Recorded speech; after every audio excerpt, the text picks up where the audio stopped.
Subscribe करें और bell दबाएं ताकि कोई खबर रह न जाए।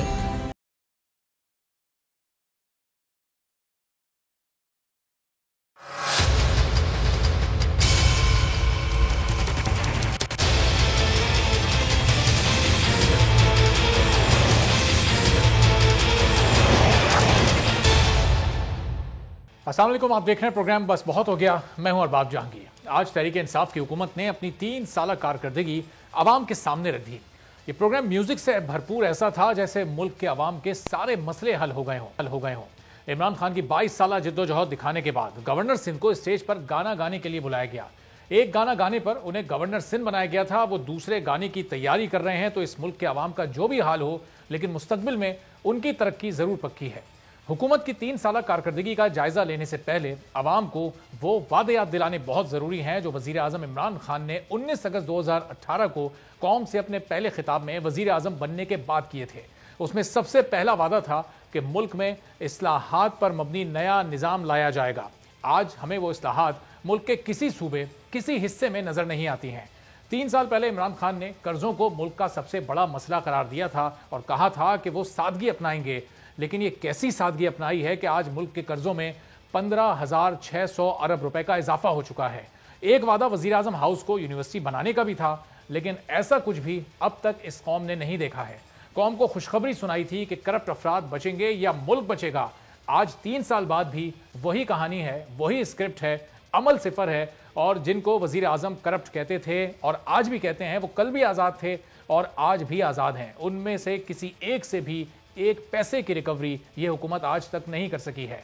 अपने पहले खिताब में वजीर आजम ने पाकिस्तान को मदीना की तर्ज पर फलाही रियासत बनाने के लिए अपना मंसूबा पेश किया था, लेकिन वो उसूल आज तक हमें कहीं इस मुल्क के किसी कोने में नजर नहीं आए हैं। पंजाब पुलिस में बेहतरी का वादा किया गया था और पंजाब पुलिस की कारकर्दगी सानिया साहिवाल से लेकर मीनारे पाकिस्तान के वाक़ये तक सबके सामने है। एक वादा यह भी था कि करप्ट लोगों पर हाथ डालेंगे, करप्शन खत्म करने के लिए पूरा जोर लगाएंगे। अब जोर पूरा लगाया गया या आधा, लेकिन ऑडिटर जनरल ऑफ पाकिस्तान की रिपोर्ट के मुताबिक तहरीक इंसाफ की हुकूमत के दूसरे माली साल में मुख्तलिफ वजारतों की 400 अरब रुपए से जायद की करप्शन हुई है।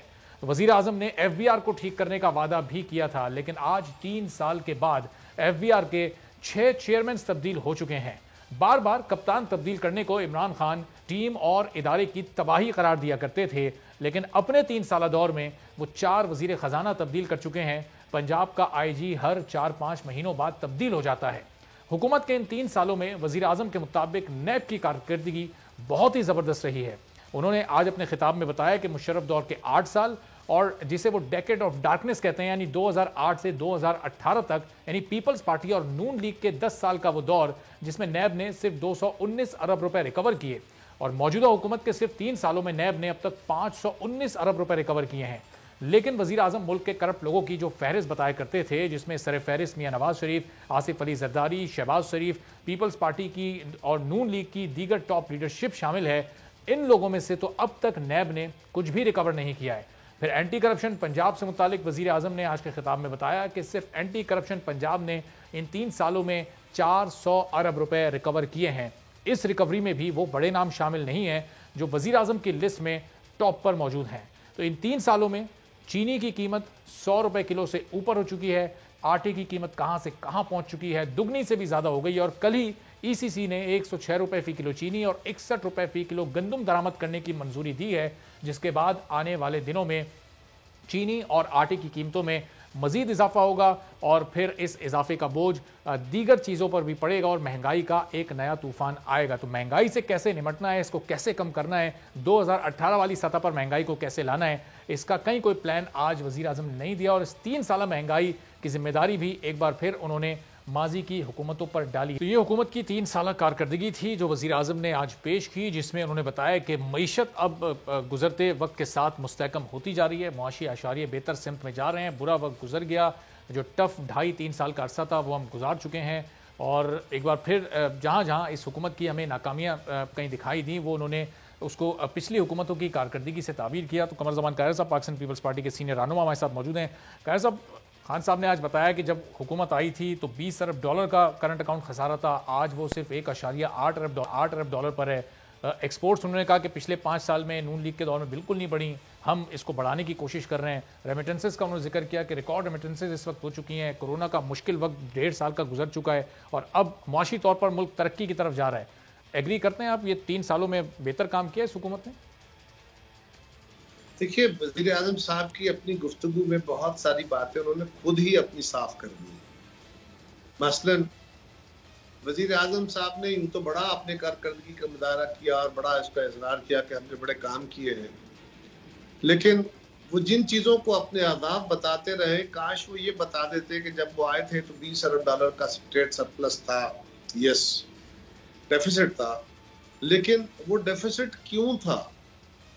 क्या ये रेगुलर था या उस आखिरी 2 सालों में जब बिजली के कारखाने 18 में या 17 में बिजली के कारखाने मुकम्मल हो रहे थे और मोटरवेज बन रही थी, तो उनके जो प्रोजेक्ट की मशीनरी और बाकी चीजें आ रही थी, क्या ये उस वजह से था या अल्ले तल्ले हुकूमत कर रही थी और उसकी वजह से था? और काश वज़ीर आज़म साहब ये भी बता देते कि उनकी अच्छी पॉलिसीज के बदौलत आज डॉलर का रेट क्या है। अगर उन्होंने पाकिस्तान के अंदर आके कुछ अपना जो ज़खायर बढ़ाने की बात की है, तो वो ज़खायर बढ़ाने की बात काश ये भी बता देते कि उसकी कीमत पाकिस्तान के अवाम क्या अदा कर रहे हैं। काश वो ये कौम को बता देते कि पाकिस्तान का 2 करोड़ बंदे गुर्बत की लकीर से मजीद नीचे चले गए हैं, जो हमारा फिक्र नहीं है। काश वो कौम के सामने ये भी बात खोल देते कि आलमी इदारे और हमारे अपने इदारे ये कह रहे हैं कि हम पाकिस्तान में कुछ 60 लाख लोगों के रोजगार छिन गए हैं। आज भी 3 साल इनकी हुकूमत को आए, हम एक्सपोर्ट्स बढ़ाने की कोशिश कर रहे हैं। हमने वर्स्ट तरीन हालात में, बुरे तरीन हालात में, दहशतगर्दी के इंतहाई दौर में, आलमी बहरान 2009 का, उन सारे अदवार में और बड़े फ्लड्स, उनके बावजूद हमने पाकिस्तान की तिजारत में रिकॉर्ड इजाफा किया। $25.5 अरब आज तक कोई टच नहीं कर सका। हमने 1 साल में गंदम में, चीनी में जो डेफिसिट में थे, 2008 में हम इंपोर्ट कर रहे थे, 2009 में हम सफिशिएंट थे और 2010 में कर रहे थे। हमने बेनजीर इनकम सपोर्ट प्रोग्राम शुरू किया और उस प्रोग्राम के इब्तदाई खद्दो-खाल किए। जब कोई प्रोग्राम शुरू होता है तो उसको स्टार्ट लेके यकीनन उसकी पीछे नीचे पूरे मुल्क के अंदर मशीनरी इंस्टॉल होनी है, उसके रूल्स बनने हैं, उसके लिए सारा स्ट्रक्चर खड़ा होना है, फिर पॉवर्टी सर्वे होने हैं, फिर अनएम्प्लॉयमेंट के सर्वे होने हैं। It will take time, years. तो वहां से वो प्रोग्राम शुरू करके आस्ता आस्ता मुस्लिम लीग के दौर में आगे बढ़ा। उन्होंने भी नाम बदलना चाहा और इन्होंने आके सास प्रोग्राम उसका नाम रख लिया। आज भी बेनजीर इनकम सपोर्ट प्रोग्राम के नाम का उसका फंड है। उसमें ये ख्वाब किसका था? क्या इमरान खान का था? क्या इस हुकूमत का था? और इनके दौर में आके हमारे दौर में जो पैसा रखा गया, उसके बाद उसको एनहांस करना था। अगला दौर मुस्लिम लीग का आ गया, उन्होंने एनहांस किया। उससे अगले दौर में एनहांस, वो तो नेचुरल एनहांसमेंट थी। इन्होंने आके कहा जी हम सेहत इंसाफ कार्ड दे रहे हैं। और बाबा वसीला है सेहत उस बेनजीर इनकम सपोर्ट प्रोग्राम का हिस्सा था। मुस्लिम लीग के दौर में उसमें अमल दरामद शुरू हुआ। वसीला रोजगार उसका हिस्सा था। हमारे दौर में उसमें अमल दरामद शुरू हुआ। किसान को सबसे ज्यादा फैसिलिटीज हमारे दौर में दी गई, रोजगार हमारे दौर में दिए गए। आज भी अदालतें और हुकूमत हमारे दौर के भर्ती और रेगुलर्स के लोगों को निकाल रहे हैं, जुल्म कर रहे हैं। तो कैसे सवाल ये है, आज के इस प्रोग्राम में जो प्राइम मिनिस्टर का पूरा 3 साल कारकर्दगी का प्रोग्राम था, उसमें पैकेजेस दिखाए गए कि किस तरह से टेक्सटाइल इंडस्ट्री को इस हुकूमत ने दोबारा चलाया। लूम सेक्टर पूरा बैठा हुआ था। 1990 के बाद पहली बार वो बाकायदा तौर पर चला। फिर पैकेजेस में ये भी दिखाया गया किसान की खुशहाली से मुतालिक बड़ा क्रेडिट लेती है हुकूमत। जी, मैं तो सिंपल बात कर रहा हूँ कि अगर तो ट्रेड बढ़ी है तो वो ट्रेड कहीं रिफ्लेक्ट होनी चाहिए, नजर आनी चाहिए, वो किसी कागज पे लिखी होनी चाहिए। अगर है तो वज़ीर आज़म बता देते। इसी तरह वो आज बड़े दिलचस्प हुआ। आज वो बातें वैसे अक्सर दिलचस्पी करते, आज उन्होंने बड़ी दिलचस्प बातें उन्होंने कहा पाकिस्तान में सियाहत का बड़ा मुस्तकबिल है। पिछली हुकूमतें ये जाके खुद यूरोप में सैरिंग करते थे, इसलिए सियाहत को तवज्जो नहीं दी। क्या करें? कौन बताए वज़ीर आज़म साहब को? उनके कान में आप ही कह दीजिए कि हुजूर वाला जो खित्ता पिछले 40-45 साल से दहशतगर्दी का शिकार हो, वहां कौन से आलमी सियाहत वाले आएंगे? आपके अपने मुल्क के लोगों को जानों के लाले पड़े थे। आप कौन सी सियाहत की बातें कर रहे हैं? और जहां पे मजहबी इंतहा पसंदी इंतहा को छू जाए, दहशतगर्दी हो जाए, वहां पे आलमी सियाह जो होते हैं उनकी अपनी जरूरतें, उनकी अपनी एनवायरमेंट होती है। 3 साल में आपने कौन से गुल खिला लिया आके? आपको तो दहशतगर्दी का सामना नहीं है। आपने क्या कर दिया उसके लिए कि आप आज ये बातें कर रहे हैं कि आलमी सियाहत हो सकती थी, हो सकती है।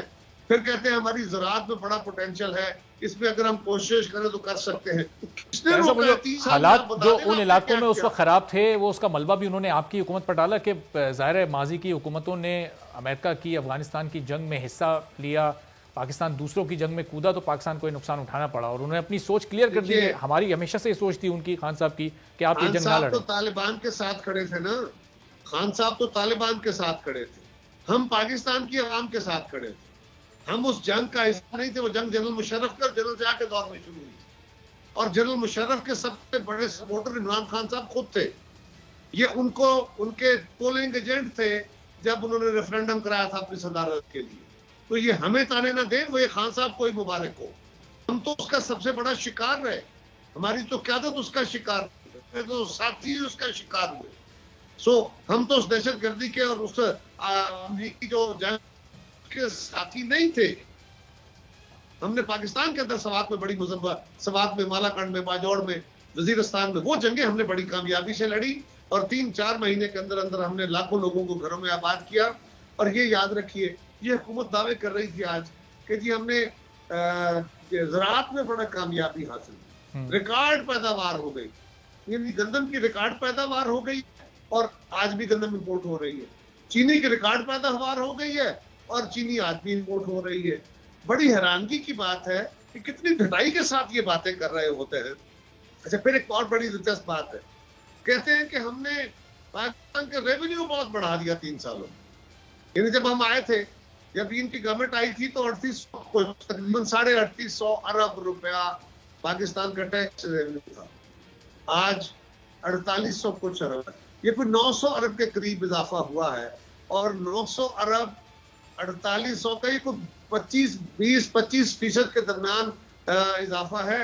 हमारी जब गवर्नमेंट 2008 में आई थी तो पाकिस्तान का टोटल रेवेन्यू रिसीव्स जो थी वो 1100 अरब डॉलर थी। हमने 2013 में गवर्नमेंट छोड़ी थी तो वो 2120 अरब डॉलर थी, और मुस्लिम लीग ने जब गवर्नमेंट छोड़ी थी तो वो 3850 अरब डॉलर थी। खान साहब, हमने तो अपने दौर में 100% इजाफे किए। आप तो 3 सालों में टोटल 22-23% इजाफे। इसका मतलब कि अपनी अचीवमेंट्स को प्रोजेक्ट करने का फर्क है। इस हुकूमत की जो प्रोजेक्शन एबिलिटी है, शायद वो माजी की हुकूमतों से ज्यादा है कि बहुत कम अचीव करते हैं, लेकिन मीडिया पर प्रोजेक्ट बड़े जबरदस्त तरीके से करते हैं। पूरे मुल्क में स्क्रीन्स लगाई गई हैं, 3 साल कारकर्दगी आवाम के सामने रखी गई। एक और बड़ा कमाल जो है ना, वो ये नहीं है। इनका बड़ा कमाल ये है कि आप मीडिया वालों को काबू बड़ा अच्छा करते हैं। ये इनका बड़ा कमाल है। हम क्योंकि मीडिया की आजादी के कायल थे और ये नहीं है, और ये आपके साथ ठीक सलूक रख के चलते हैं, और उनके लिए जो प्रोग्राम्स के अंदर स्पेस उन्होंने लेनी होती है वो लेते हैं, वो हर जगह पे लेते हैं। छोड़िए, शहर में जाएंगे तो खराबी होगी, मैं भी जानता हूँ और आप भी जानते हैं। लेकिन कायद साहब, जाहिर है कि लेकिन सवाल ये है, अपोजिशन के लोग भी आके मीडिया पर जिसका जो दिल चाहता है वो बात करता है। भी आप भी अपने ख्यालात का इजहार कर रहे हैं, इनकी खामियों को उजागर कर रहे हैं। भाई मेरे अच्छा, आप आपने बात छेड़ी ली है तो मैं तो अपना मौकफ दूंगा, लेकिन आपके पास तो लीवर है, और आपकी जगह बहुत सारे जो टिकटॉकर्स थे, बहुत सारे जो सोशल मीडिया एक्टिविस्ट थे, आजकल वो प्रोग्राम कर रहे हैं। आपके बहुत सारे साथियों को मजबूरियां हैं। लेकिन अभी आपके ज्वाइन करने से पहले एक 5-6 मिनट पर मबनी एक इंट्रो दिया मैंने, और उसमें खान साहब ने जो अपने पहले खिताब में तमाम वादे किए थे और जो वादे पूरे नहीं हो सके, वो तमाम वादे कौम को याद दिलाएं और रखें हुकूमत के सामने भी। तो जहां जाहिर है जो हमारी अपनी जिम्मेदारी है उसको भी हम पूरी करने की कोशिश करते हैं। आजाद में छोड़िए उसको, मैं तो आजाद मीडिया पॉलिसी की बात कर रहा था। इनकी आजाद मीडिया पॉलिसी तो ये है, सारा मीडिया आज मीडिया रेगुलेटरी अथॉरिटी के खिलाफ सरापा एहतजाज है।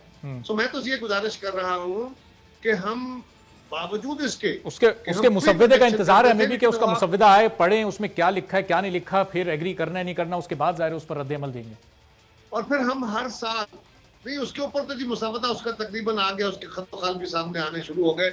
इसीलिए पीबीए भी उस पर एतराज कर रहा है, पैमरा भी, अब दूसरे भी कर रहे हैं, एपीएनएस भी कर रहा है, सारे पूरी कैंपेन उस पर शुरू हुई है। लेकिन सवाल ये है कि ये हुकूमत कहे कि मिनरल में हमारे पास बड़ी गुंजाइश है, हम मिनरल्स में कुछ नहीं कर पाए। तो आपने क्या किया हजूर? आप 3 साल में बता दें आपने क्या कर लिया है। तो ये जो इनके दावे हैं ना, मुझे हैरानगी होती है कि ये किन दावों के ऊपर खड़े हैं। तो आज आप महंगाई देख लें, आज ये आखिरी बात, आज जरा महंगाई देखें, इसमें मुझे कुछ कहने की जरूरत नहीं है। और सबसे दिलचस्प बात यह है कि वजीर आजम साहब के दौर में आटे का स्कैंडल हुआ, इनके अपने लोग शामिल थे, स्कैंडल के ऊपर कमीशन बना। चीनी का स्कैंडल हुआ, उसके ऊपर कमीशन बना। दवाइयों का स्कैंडल हुआ, उसके ऊपर कमीशन बना। जो तेल के ऊपर स्कैंडल हुआ, उसके ऊपर कमीशन बना। और स्कैंडल क्या था, कमीशन क्यों बना कि आर्टिफिशियली होल्डिंग करके रेट बढ़ा दिए गए और उसमें अरबों डॉलर खा दिया, अरबों रुपया खाया गया। लिहाजा वो रेट वापस आने चाहिए और जिन लोगों ने ये काम किया उनको पकड़ा जाए।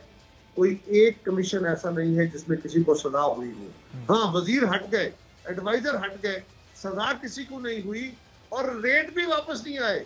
कमीशन बनने के बाद न तो सजा हुई बल्कि उल्टे रेट बढ़ गए। यानी चीनी 55 से 85 रुपए हुई, कमीशन बना 115, 120, 125 रुपए पे चली गई। वाह भाई वाह। दवाइयों पे स्कैंडल बना, वजीर हट गया, लेकिन दवाइयों की कीमतें आज फिर चार गुना बढ़ चुकी है, 400% बढ़ चुकी है। हम क्या करें? इस हुकूमत की कौन सी कारकर्दगी को याद करें? और आप अपने साथियों को, मैं रोज टीवी पे बैठ के कहता हूँ, बाहर मत जाया करें।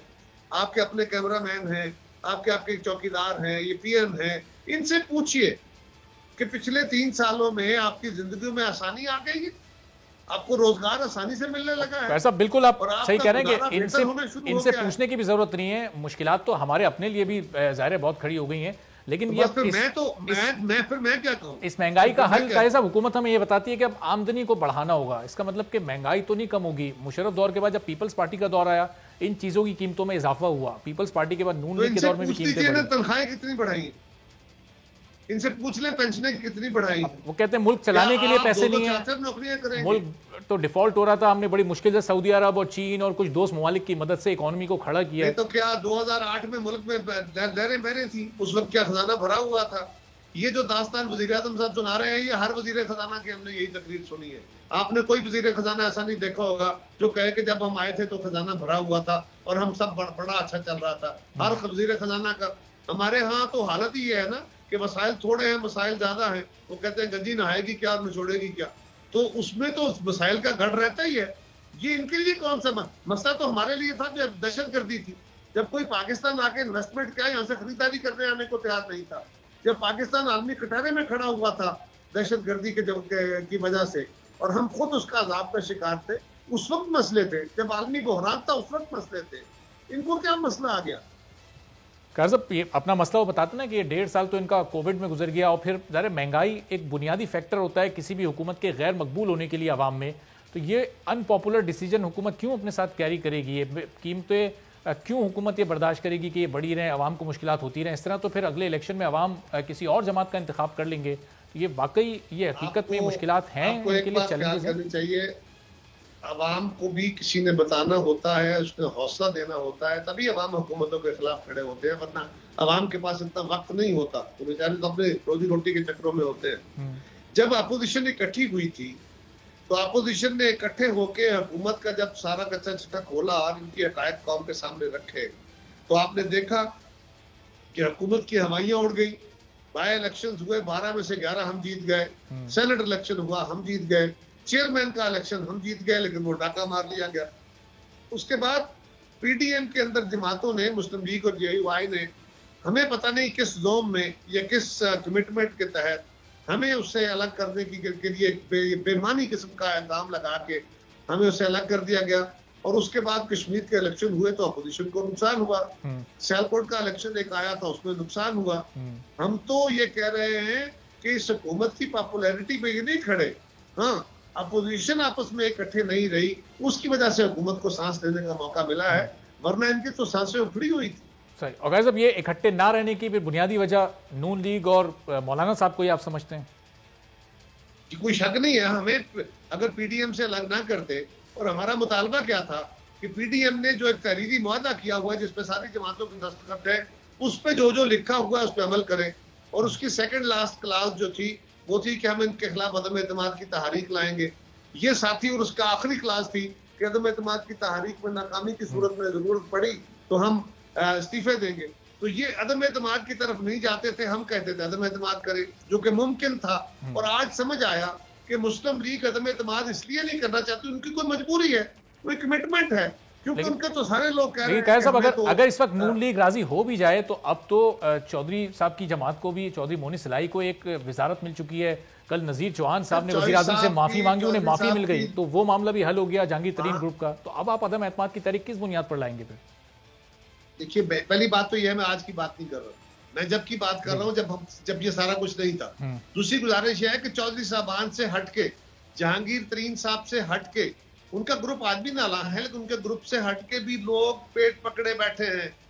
भाई मैं 7 मेंबरों के साथ, मुझे रोज ताना मिलता है कि तुम्हारे तो नंबर नहीं है पंजाब में, वाकई नहीं है, लेकिन जो सबसे बड़ी जमात अपने आप को क्लेम करती है वो चाहे, मैं तसल्ली से कहता हूँ, अगर मुस्लिम लीग कोशिश करे, चाहे तो हमसे ज्यादा बंदे तोड़ सकती है, लेकिन इनसे ज्यादा तो हम लोगों को कन्विंस कर सकते हैं। लेकिन पहले आगे बढ़े तो सही। अगर आप चलते ही हमारे साथ लड़ पड़ेंगे, पहले नंबर बताओ जी, पहले ये करो जी, हमने सेनेट में नंबर थे, जब गिलानी साहब को हमने लॉन्च किया था, क्या हमारे पास नंबर थे? क्या अपोजिशन जीती होती है? क्या ये होता है कि पता होता है ना वजीर आजम जो जिस जमात का आ रहा है उनके पास वोट ज्यादा है, तो जब फिर भी आप पीडीएम के आगाज पर तो आप लोग का मकसद ही हुकूमत गिराने का था, फिर ये क्यों अदम एतमाद की तहरीक को नून लीग ने सीरियस नहीं लिया? क्यों आप नहीं खत्म हो गया? अब तो वो नहीं, हुकूमत गिराने का तरीकाकार था ना, हुकूमत गिराने का तरीकाकार यही था कि हुकूमत को खत्म करें, और खत्म करने के लिए अदम एतमाद था। और अदम एतमाद क्यों करना था कि अगर आप पिछले इलेक्शंस को समझ रहे हैं और दुरुस्त कह रहे हैं कि वो जैली है, तो धांधली ज्यादा है, तो फिर आपको नए इलेक्शन कराने से पहले ये हुकूमत जाए और जो आने वाली हुकूमत हो वो इलेक्टोरल रिफॉर्म्स करे, जिसके नतीजे में बेहतर इलेक्शन हो सके, और आप अपनी मर्जी से उस वक्त असेंबली डिजॉल्व करके इलेक्शन करा लें। उसके अलावा अगर हुकूमत गिर जाती है, अगर असेंबलियां टूट जाती मुस्लिम लीग के ख्याल के मुताबिक या मौलाना के ख्याल के मुताबिक, तो फिर क्या होता? फिर उन्हीं इलेक्शन लॉज के तहत इलेक्शन लड़ते, फिर वही इदारे इलेक्शन करा रहे होते, फिर वही लोग बैठे होते, तो फिर क्या होता? फिर हम एक नया नारा लगा रहे होते कि फिर धांधली हो गई। बिल्कुल। और फिर अब क्या होगा? कह रहे साहब, जाहिर है 2022 में तो इलेक्शन नहीं हो सकते, 21 तो गुजर गया, अब 2023 में अपने वक्त पर ही इलेक्शन होंगे। अपोजिशन की इस तकसीम ने हुकूमत की ये मुद्दत पूरी करा दी है, और अब चूंकि इलेक्शन के तरीक़ेकार पर भी, इलेक्ट्रॉनिक वोटिंग मशीन पर भी अभी तक अपने अपने एतराज़ात अपोजिशन के मौजूद हैं, हुकूमत एक पेज पर नहीं आ रही, तो वो मसला भी हल तलब ही रहेगा, और फिर पुराने निज़ाम के तहत ही अगले इलेक्शन भी हो जाएंगे, फिर वही धांधली का शोर मचेगा।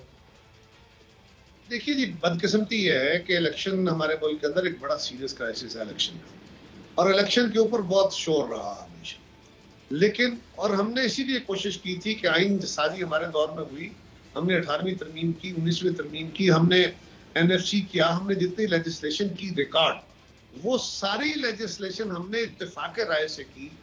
इत्तेफाक कसरत राय से हो सकता है, आइन 2/3 अक्सरियत से अमेंड हो सकता है, लेकिन सारी जमातों के नुक्ता नजर को उसमें समो के इसलिए किया कि सब उसको ऑन करें, कोई इसको डिसऑन ना करे।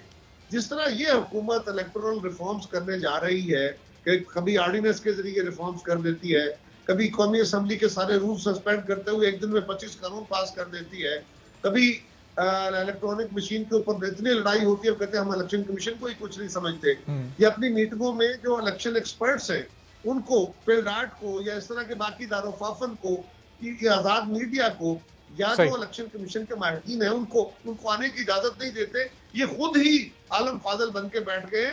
इस तरह की लेजिस्लेशन जो है वो कबूल नहीं होगी और फिर इलेक्शन मुतनाज़ होंगे। ठीक है, बहुत बहुत शुक्रिया। कमर ज़मान कायरा साहब पाकिस्तान पीपल्स पार्टी के सीनियर रहनुमा हमारे साथ मौजूद थे, और बातों से यही जाहिर हो रहा था कि ये हुकूमत अपनी मुद्दत पूरी करेगी, और इसमें अपोजिशन की तकसीम बहरहाल एक बड़ा फैक्टर है।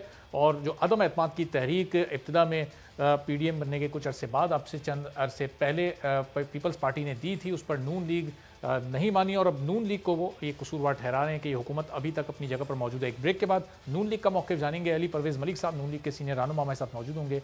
ब्रेक के बाद बात करते हैं।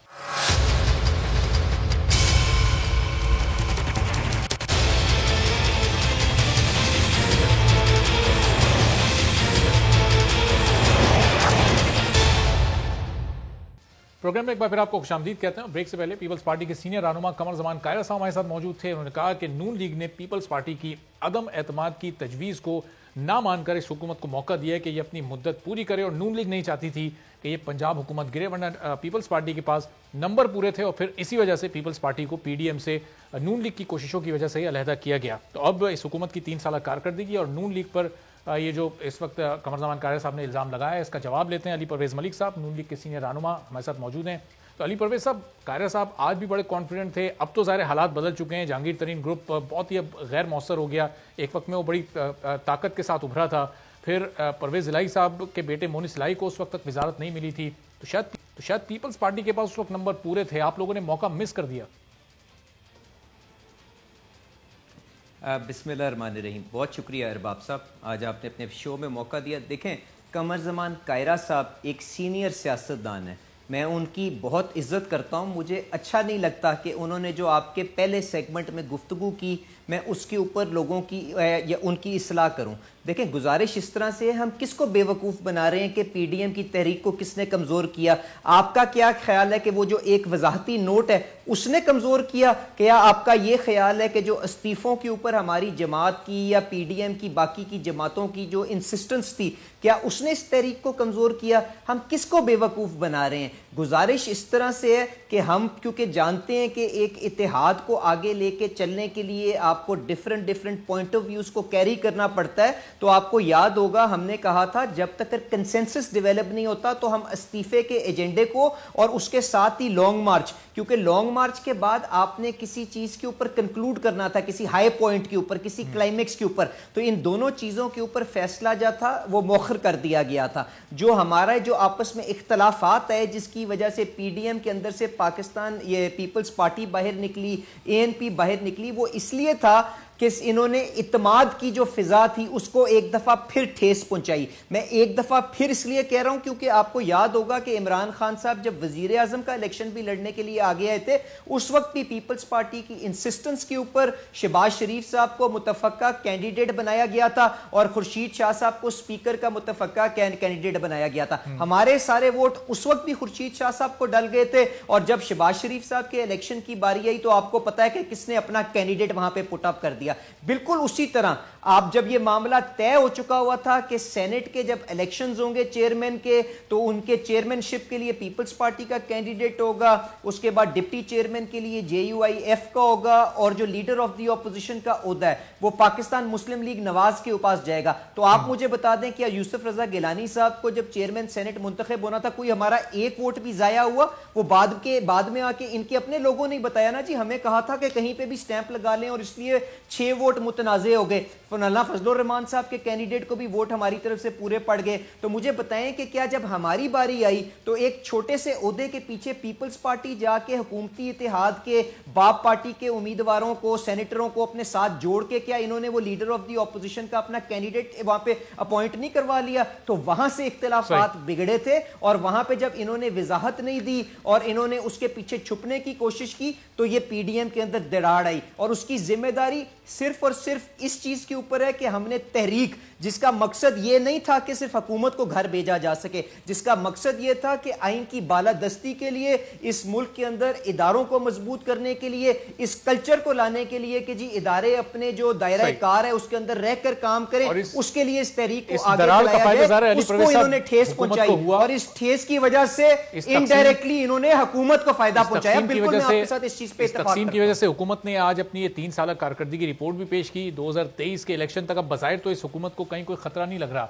आज जो ये रिपोर्ट पेश की गई इसमें एक रिपोर्ट पैकेज के तौर पर चलाई गई, और उसमें अली नवाज अवान साहब पाकिस्तान तहरीक इंसाफ के रहनुमा भी मेरे साथ मौजूद हैं। जरा ये सवाल मैं पहले उनसे फिगर्स की तस्दीक ले लूं कि वाकई ऐसा है। अली नवाज साहब, जो रिपोर्ट चलाई गई थी आज 3 साल कारकर्दगी में, तो ये 580 किलोमीटर सड़कें नून लीग के 5 साल दौर में बनी है, और 1700 किलोमीटर आप लोगों ने बना दी। आप लोग तो इल्जामात लगाते रहे कि इन्होंने सिर्फ सड़कें बनाई और कुछ किया ही नहीं है।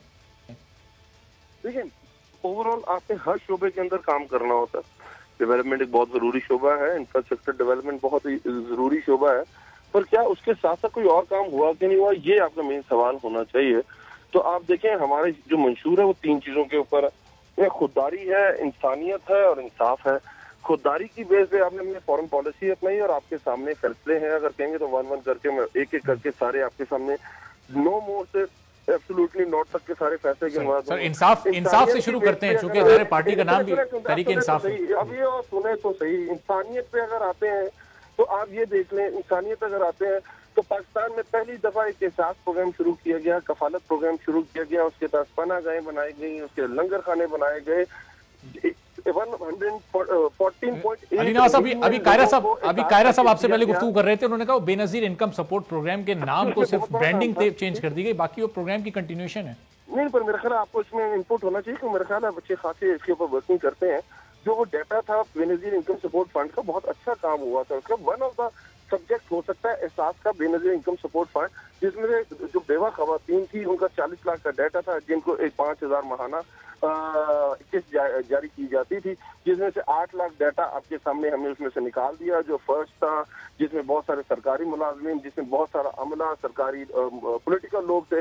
उसके अलावा अब वो डाटा में इंक्रीज करके 1.5 करोड़ लोगों का डाटा इस वक्त हमारे पास है।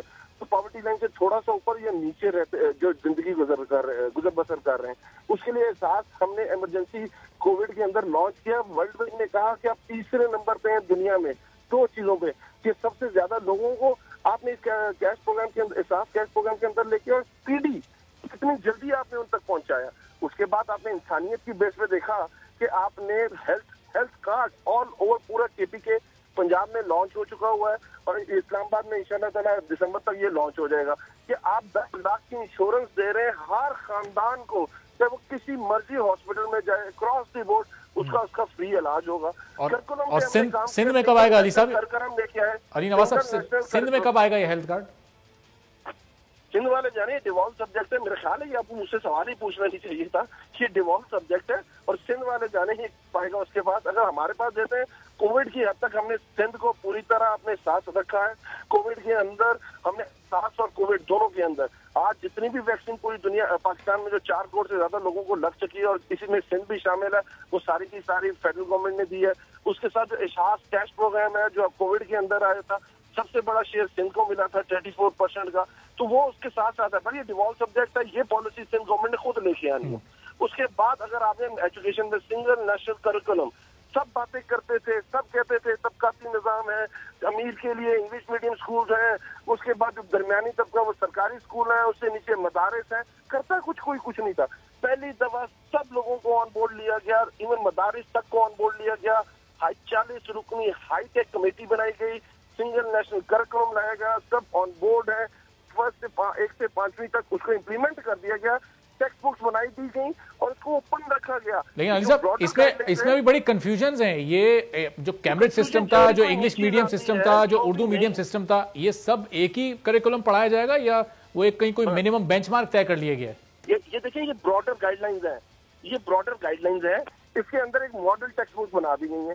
आप समझते हैं मॉडल टेक्स्ट बुक के थ्रू आप नहीं पढ़ाना चाहते, तो आपके पास एक बोर्ड है, जैसे ऑक्सफोर्ड और कैम्ब्रिज की जो पब्लिशर्स हैं उन्होंने एनओसी ले ली है, वो उन्हीं ब्रॉडर गाइडलाइंस के नीचे करिकुलम को फ्रेज करेंगी और बच्चे उसको पढ़ सकेंगे। बाइंडिंग कोई नहीं है, ऑनलाइन कर दिया जाएगा सारा का सारा सिलेबस और सारी की सारी मॉडल टेक्स्ट बुक, जाके हम वहां से प्रिंट ले सकते हैं। वो जो आपके सामने था कि आपने उससे जाके बुक लेनी है, 10-10 हजार 15-15 हजार बच्चों के ऊपर लोड पड़ता था, माँ बाप पे पड़ता था, सब चीजें हमने ऑनलाइन कर दी, जाके हैव एन प्रिंट आउट और उसके ऊपर आप जाके काम करें। ह्यूमन रिसोर्स जिसने उस सिलेबस को पढ़ाना है उसकी टीचिंग शुरू हो चुकी हुई है, उसकी अपग्रेडेशन शुरू हो चुकी हुई है, उसकी कैपेसिटी बिल्डिंग शुरू हो चुकी हुई है। ये वो चीजें हैं जो आपके सामने, मैं कह रहा हूँ उसमें बहुत सारे मसाइल रहते होंगे, ये नहीं है, बट 70 साल है, हमने कोई 70 साल में नया डैम नहीं बनाया। अल्हम्दुलिल्लाह वाटर रिसोर्स जो हमारी मिनिस्ट्री है नए डैम बनाने जा रही है। गाजीपुर पे काम आपके सामने है, बाकी 2 डैम आपके सामने है। सही चलें अली साहब, देखिए 70 साल में बहुत सारी सियासी हुकूमतें ऐसे भी आई जिनको हुकूमतें अपनी मुद्दत पूरी करने का मौका नहीं मिला। तो अली परवेज मलिक साहब, ये देख लें, ये एक लंबी फहरिस्त है जो ये हुकूमत हमें गिनवाती है। ये सिंगल नेशनल करिकुलम लेकर आ गए हैं। इससे पहले किसी हुकूमत ने इस जानिब तवज्जो नहीं दी कि तालीम के निज़ाम को बेहतर किया जाए। सेहत में जो इनकी अचीवमेंट्स हैं वो भी सामने रख दिए हैं अली नवाज साहब ने। जी अरबाब साहब, मैं आपके सवाल पे भी बिल्कुल आ जाऊंगा। मेरे भाई ने जो यहाँ पे माशी इंसाफ का जो निज़ाम लाने की बात की, यहाँ पे गरीबों का जो दर्द इन्होंने बताने की कोशिश की कि इनके वज़ीर आज़म साहब को कितना है, और ये जो पनाहगाह का जो फ़लसफ़ा है ना, इसका तो पहले ज़रा जो रिकॉर्ड है मैं वो सीधा कर दूँ ना। देखें, अगर आप किसी भी जो इकोनॉमी के स्टूडेंट से पूछे ना, सबसे बड़ा जो यहाँ पे टैक्स आप किसी एक कौम के ऊपर इम्पोज कर सकते हैं, और वो गरीब के ऊपर ख़ास तौर पे वो महंगाई की शक्ल के अंदर होता है। तो इनसे काइंडली ये भी पूछिएगा कि पिछले 3 साल के अंदर जो रिकॉर्ड महंगाई हमने देखी है, इसका बोझ क्या एक अमीर आदमी पे ज़्यादा पड़ा है कि एक गरीब आदमी पे ज़्यादा पड़ा है? पहली चीज़ तो ये है। दूसरी बात ये कि जो यहाँ पे माशी इंसाफ की बात करते हैं, उसके पीछे आपको याद होगा, आप उसके बाद जो माशी इंसाफ की बात करते हैं, तो आपको याद है इमरान खान साहब वो अल मशहूर जो डी चौक के ऊपर कंटेनर था, जब उसके ऊपर खड़े होके हमें यहाँ पे इस इंसाफ का निजाम लाने की तजावीज देते थे, तो पहली बुनियादी तजावीज वो क्या देते थे? उन्होंने क्या पहली बुनियादी तजावीज दी थी वहां पे? उन्होंने कहा था मैं अमीर की आमदनी को टैक्स करूंगा। उसने कहा था ये जो निजाम है ना, जिसके अंदर आप चीजों की कीमत के अंदर टैक्स ऐड करते हैं, जिसको इनडायरेक्ट टैक्स करते हैं, इस निजाम को मैं ठीक करूंगा और लोगों की आमदनियों को टैक्स के अंदर लेके आऊंगा। तो इन मेरे भाई से पूछें कि जब इनको हुकूमत मिली तो जो एफबीआर जो टैक्स कटा करता था, उसकी जो भी रेशियो थी, क्या आज वो यहां पे इनडायरेक्ट टैक्स की फेवर के अंदर ज्यादा हो गई है कि कम हो गई है? अगर वो ज्यादा हो गई है तो मुझे बताएं, इनकी जो ये सारी अयाशियां और एटीएम नवाज स्कीमें और ये जो सारे के सारे इन्होंने हमें कहानियां सुनाई हैं, इसका बोझ किसके ऊपर गया है? टैक्स देने वाला तो वही 25-30 लाख आदमी है जो पहले भी होता था और आज भी होता है। तो गुजारिश ये है कि अगर आप लोगों का माशी कत्ल करें और उसके बाद थोड़ी बहुती उसके ऊपर मरहम पट्टी करने के लिए एहसास का प्रोग्राम लेके, अच्छी बात है। हमारे जो कमजोर तबके हैं, हमारे जो वर्नेबल सेगमेंट्स हैं, उनको और ज्यादा हमें प्रोटेक्ट करना चाहिए,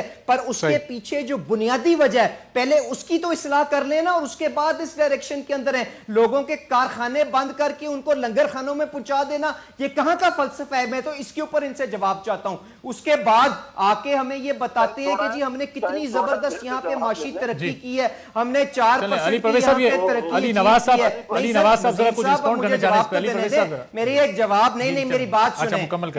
इनको कहिएगा ये जो 4% का माशी तरक्की का, ये जो 4-5% का जो माशी तरक्की का यहाँ पे हमें अब अपना फलसफा सुनाएंगे ना, इनसे पूछिएगा कि पिछले 3 साल मौका दे तो अली नवाज साहब इस पर रिस्पॉन्ड कर दें जल्दी से। वो 2% के करीब आई है, जिसका मतलब है इन्होंने 8 लाख नौकरी हर साल के अंदर क्रिएट की, जबकि बंदे अली भाई पॉइंट आपका आगे जरा हर साल एंटर होते हैं जी। अली नवाज साहब बस 10 सेकंड में आप रिस्पॉन्ड कर दीजिएगा। बड़े हैं कि घटे हैं, इसका इनसे जवाब पूछें। जी अली नवाज साहब। अली को कहें टाइम थोड़ा है, शबाश की स्पीड ना बन जाए, मैं इसका जवाब दे देता हूँ एक एक करके। उसका ये है कि आपने इन्होंने खुद ही बहुत अच्छी बात कर दी और उन्होंने बताया कि हम जो 35 साल इस मुल्क में हुकूमत करते रहे, हमने टैक्स सिस्टम में कोई नई जिद्दत नहीं लेके आए, कोई नई पॉलिसी नहीं लेके आए, और हम एक्सपेक्ट इमरान खान से कर रहे थे वो करेगा, और अल्हम्दुलिल्लाह वो कर रहा है। बिल्कुल नहीं, अली परवेज की ये ठीक बात थी कि आप इनडायरेक्ट टैक्सेस का जो ज्यादातर जो बर्डन पड़ता है वो गरीब लोगों के पड़ता है, जो लोअर इनकम ग्रुप होता है उसके ऊपर पड़ता है, उसके ऊपर भी काम हो रहा है। अब ये देख लें कि इन्होंने जो अपनी टोटल रिसीट जो की थी वो पूरे 5 साल बाद 3900 अरब रुपए पे पहुंचे थे। हम अपने तीसरे साल पे 4800 अरब पे पहुंच गए कि 1100 अराउंड 900 से 1000 अरब रुपए ज्यादा टैक्स कलेक्शन लेनी है। अच्छा सुनते जाओ अली यार, इजी दिया था। अच्छा 900 से 1000 अरब हमने ज्यादा इकट्ठा कर लिया, फिर इन्होंने कहा तबाह कर दी मीशत। इस वक्त पाकिस्तान की इकोनॉमी, हम नहीं कहते, दुनिया के सबसे बड़े जरीदा इकोनॉमिस्ट उसको पढ़ ले, वर्ल्ड बैंक की रिपोर्ट पढ़ ले, फोर्ब्स की रिपोर्ट पढ़ ले। फोर्ब्स इवन लिखता ये है कि अमेरिका और इंडिया को पाकिस्तान से सीखना चाहिए। और क्या सीखना चाहिए कि वबा के अंदर आप अपनी इकोनॉमी को किस तरह टर्न अराउंड करते हैं और वबा से भी आप जान छुड़ा लेते हैं। ये दुनिया के जरीदे लिख रहे हैं। अगर आज हमारी इकोनॉमी अली नवाज साहब, अली परवेज साहब, एक दो रोज में आप कम हुआ है, मैं आप दोनों को दोबारा जहमत देते हैं और फिर दोबारा, क्योंकि ये टॉपिक बहुत वसी है, बड़ी डिटेल से इस पर आने वाले दिनों में डिस्कशन करेंगे। इसका जवाब मिला कि क्या इनडायरेक्ट टैक्स बढ़े हैं कि कम हुए हैं? ये अब अली भाई आने वाले दिनों में देंगे, आप दोनों को एक साथ दोबारा बुलाएंगे और फिर दोबारा इस पर जरा डिटेल से अगले हफ्ते बात करते हैं। बहुत शुक्रिया अली परवेज मलिक साहब, अली नवाज अवान साहब हमारे साथ मौजूद थे। अरे हुकूमत के सवालात ऑपोजिशन के लिए, ऑपोजिशन के सवालात हुकूमत के लिए, लेकिन दोनों जानिब से जवाब बहुत कम मिलता है। एक ब्रेक लेते हैं, ब्रेक के बाद साबिक वजीर खजाना सलमान शाह साहब हमारे साथ मौजूद होंगे। इस 3 साल में मुआशी तौर पर यह हुकूमत इस मुल्क को कहां तक ले गई है और कितनी बेहतरी आने वाले दिनों में हो सकती है, उनसे जानेंगे एक ब्रेक के बाद।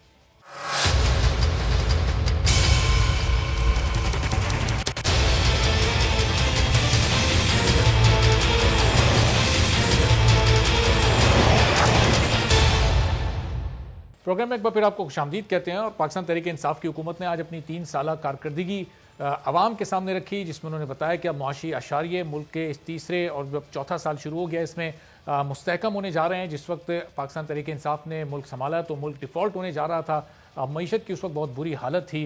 लेकिन अब इन 3 सालों के बाद इस मुल्क पर 15,000 अरब से ज़ायद का कर्जा भी ये हुकूमत चढ़ा चुकी है। डॉलर की कीमत भी अब 166 से एक बार फिर ऊपर जा चुकी है। तो अब ज़ाहिर जो महंगाई है वो भी इस हुकूमत के लिए एक बहुत बड़ा चैलेंज है। आने वाले 2 साल में क्या ये कम हो सकेगी या नहीं, मौशी तौर पर मुल्क किस तरफ जाएगा। सलमान शाह साहब पाकिस्तान के बड़े नामवर माहिर माशियात और साबिक वज़ीर ख़जाना हमारे साथ मौजूद हैं। सलमान साहब, बहुत शुक्रिया प्रोग्राम के लिए, आपने वक्त निकाला। पहले ये इस हुकूमत के 3 साल और फिर आने वाले 2 साल, सलमान साहब किस तरह से तज्जिया करेंगे 3 साल की कारकर्दगी का और अगले 2 साल में कहाँ तक ये हुकूमत ले जा सकती है मुल्क को? देखें, ये तो बड़ा सबको पता है कि 3 साल पाकिस्तान बैंकरप्सी में था और साफ लफ्ज़ों में ये था कि 30 अरब डॉलर का खसारा था जिसको पुर करना था और रिजर्व्स में पैसे नहीं थे पास इतने, और आप फ्रैंकली डिफ़ॉल्ट के दाने पे खड़े थे। उस वक़्त से आज जो है सिचुएशन बिल्कुल चेंज हो चुकी है। हम एक बड़े सख्त IMF प्रोग्राम से गुजर रहे हैं जिसने पहले तो आपकी तमाम exchange rate policies, interest rate policies, macro economic policies जो थी उसको स्टेबलाइजेशन की तरफ पुश किया। उसकी वजह ये थी कि जब तक स्टेबलाइजेशन नहीं होती उस वक्त तक सस्टेनेबली आप ग्रो नहीं कर सकते। और ग्रोथ बहुत इम्पॉर्टेंट है क्योंकि आपको जॉब्स चाहिए, एम्प्लॉयमेंट चाहिए, लोगों की खुशहाली चाहिए। सो आई थिंक कि वो एक बहुत मुश्किल वक्त से गुजरा पाकिस्तान। उसके साथ साथ ऊपर से कोरोना का जो पेंडेमिक उसने भी बहुत ज़्यादा तबाही मचाई, लेकिन उसको भी टैकल साइमल्टेनियसली किया कि उसका नुकसान जो था वो मिनिमाइज करने की कोशिश की गई। और पाकिस्तान की इकॉनमी इन 3 सालों में पेंडेमिक के होते हुए भी अच्छे तरीके से आगे चल पड़ी है। तकरीबन 3.95% की जो ग्रोथ है वो दुनिया में इस किस्म की ग्रोथ किसी और मुल्क ने नहीं ली। अब आगे चलते हुए बेशुमार अपॉर्चुनिटीज भी नजर आ रही हैं क्योंकि इन्वेस्टमेंट की साइकिल चल रही है और एडजस्टमेंट्स जो हैं ये अब ऐसी हैं कि ये इंपोर्ट सब्स्टिट्यूशन को प्रमोट करती है, एक्सपोर्ट्स को प्रमोट करती है। जिस चीज़ में भी ज़्यादा पाकिस्तान कंपेटिटिव है या वहाँ पे वैल्यू ऐड कर सकता है उस एरिया में इन्वेस्टमेंट भी खासी हो रही है। और उस स्टार्टिंग में तो कंस्ट्रक्शन इंडस्ट्री में एक बूम आया, साथ साथ एक्सपोर्ट इंडस्ट्री में पर्टिकुलरली टेक्सटाइल अपनी कैपेसिटी पे पहुंच गई और वो अपने कैपेसिटी को अब एक्सपैंड भी कर रहे हैं। सो एक किस्म की एक वर्चुअस साइकिल चल पड़ी है कि इन्वेस्टमेंट और ग्रोथ और एक्सपोर्ट्स ये तीनों चीज़ें हो रही हैं। और उसमें ये नहीं है कि इकॉनमी जो है बिल्कुल अब खतरे से बाहर है, अभी भी बहुत से इश्यूज हैं। हमारे एनर्जी सेक्टर, आपको पता है कि वो इम्पोर्टेड एनर्जी है हमारी, तकरीबन जो थर्मल पावर है। बहैसियत मुल्क तो हमारी मईशत आहिस्ता आहिस्ता मुस्तहकम होती जा रही है, लेकिन बहैसियत कौम एक आम आदमी की ज़िंदगी तो बेहतर नहीं हो रही। ज़ाहिर है जो महंगाई उसके ऊपर लाद दी गई है, जो बोझ उस पर पड़ गया है, वो उसकी आमदनी नहीं बढ़ रही और वो बोझ भी कम नहीं हो रहा। तो एक आम आदमी की ज़िंदगी को बेहतर बनाने के लिए क्या हुकूमत को इक़दाम लेने चाहिए?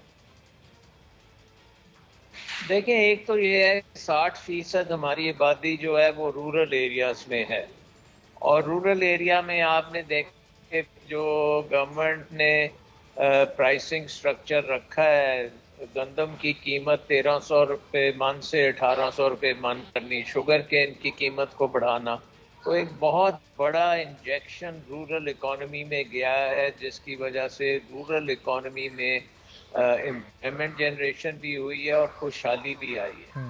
दूसरी तरफ अगर आप अर्बन इकॉनमी के देखें जो कि शहरों की इकॉनमी है, तो वहाँ पे हम ये देखते हैं पाकिस्तान में शहरों की इकॉनमी में रेमिटेंसेस एक बहुत बड़ा रोल अदा कर रही हैं और इस दफ़ा रेमिटेंसेस तकरीबन 29 अरब डॉलर तक चुकी हैं और वो पाकिस्तान के हर तकरीबन डिस्ट्रिक्ट में और हर शहर में वो चीज़ पहुंची है, जिसने कंजम्पशन को भी फ्यूल किया है और जिसने इन्वेस्टमेंट को भी आगे लेके चलिए।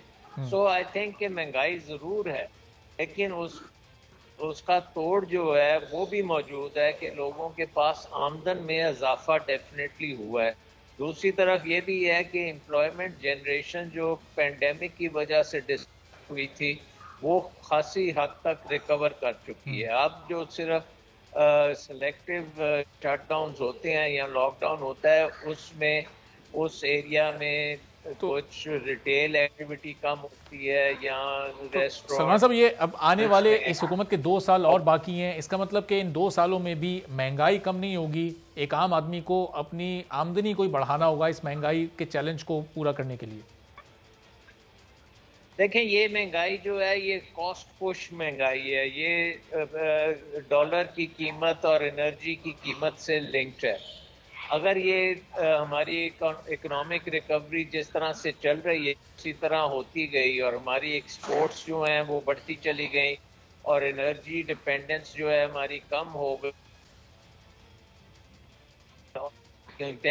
गई और हम सोलर एनर्जी की तरफ चले गए, तो फिर हमारा रुपये जो है वो रिकवर करेगा और उसकी वजह से इन्फ्लेशन जो है वो काबू में आएगी। लेकिन दूसरी तरफ ये कि हमारी एम्प्लॉयमेंट जनरेशन होगी, हमारी इनकम जनरेशन होगी, आमदन बढ़ेगी, हमारे जो सोशल सिक्योरिटी नेट्स हैं उनको बहुत स्ट्रेंथन किया गया है। आपको हेल्थ कार्ड मिलेगा, किसान को किसान कार्ड है, फिर एजुकेशन के लिए बहुत से प्रोग्राम्स हैं, लोग के बहुत से प्रोग्राम हैं, छोटे कारोबार करने के लिए लोन्स की फराहमी है, कंस्ट्रक्शन के लोन्स हैं, मॉर्टगेज फाइनेंस है। सो इकोनॉमी का पहिया जो है वो सिर्फ महंगाई के इर्द गिर्द नहीं घूम रहा, वो बहुत सी चीज़ें हो रही हैं जिसमें प्रॉस्पेरिटी भी है, आमदन भी है, जॉब क्रिएशन भी है।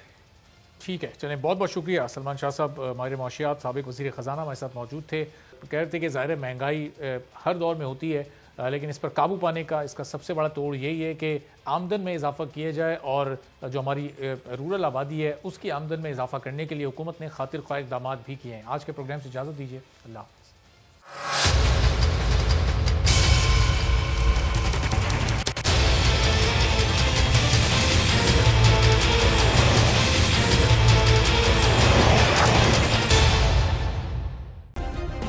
सब्सक्राइब करें और बेल दबाएं ताकि कोई खबर रह न जाए।